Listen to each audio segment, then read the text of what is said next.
We have two more presentations in the remaining 15 minutes, which seems reasonable. So the number 9 is by Theth Adrian, who will show most beautiful part of this chapter. He will show how to go to visual representations of molecular orbitals in space. And he will tell his own vision of this problematics. Floor is yours. All right, so we've been talking about molecular orbitals a whole bunch.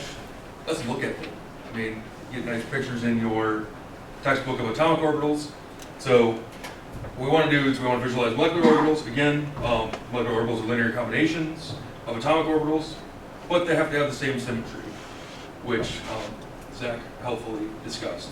And the allowedness, so how much they overlap, determines how much they contribute to each molecular orbital. And very basically, they can either be constructive, where your wave functions add together, or they can be destructive, where your wave functions actually subtract from each other.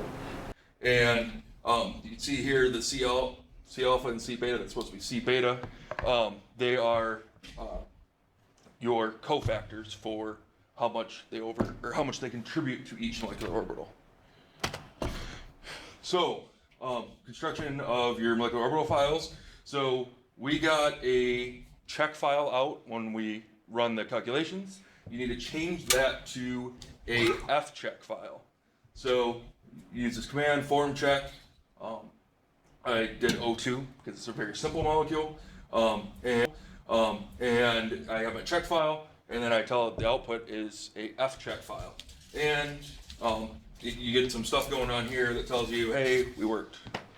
And then you take that fcheck file and make it a CubeGen file. Now, before you do that, you need to go into your log file, look at where your HOMO is or your LUMO is, or what molecular orbital you want to plot, because in CubeGen, you put the CubeGen, which will generate a cube file. You put that command, then you put O for orbital, because we want molecular orbitals. Then you go MO equals, and in this case I wanted 8 because that was the HOMO for this molecule, the form check file, and then your output. So I called it mo8.cube. But you can, instead of just using an 8, you can use any number that there is an orbital for. You can use HOMO or you can use LUMO, and that will, so then you actually don't even need to know which one it is. You just tell it HOMO and it gives you the HOMO out. So just plotting it, we use Gauss view. It's pretty easy to use. You open it up, you open your file with the cube extension, and then you go to surfaces and contours in the results, and you get this sweet pop-up box here, and you tell it that you want a new surface, and you can modify your ISO value here to tell it, do we want a higher probability or lower probability? The higher number you put in here, the smaller they get. So if I wanted to, I could plot, very, very small, very, very tight, which is the highest probability area. Or you can be huge if you want, to fill up your entire screen with green and red bubbles. So modifying for OpenShell configurations is a little bit different, and it was hinted at earlier. But when we run the Hartree-Fock calculation, you have to tell it what the spin actually is. In this case, I was doing O2. As you know, O2 is ground state triplet because it has 2 unpaired electrons.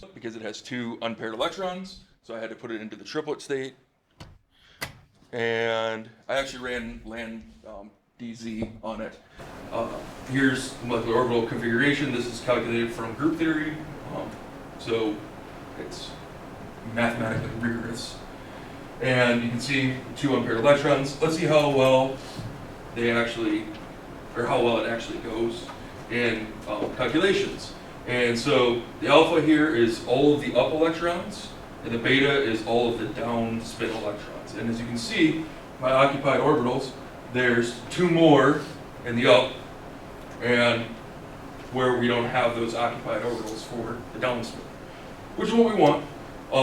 But there is a little bit of problem because, as you can see here, these are supposed to be, according to the previous, they're supposed to be equal to these 2 right here. So HOMO minus 2 should be equal to the HOMO of the downspin, and it's not.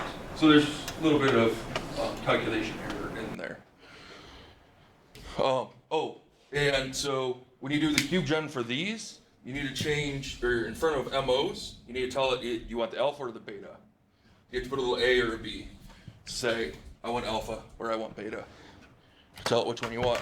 And here's the results of that. Here's the alphas, and here's the betas. So this is the highest, and this is the lowest.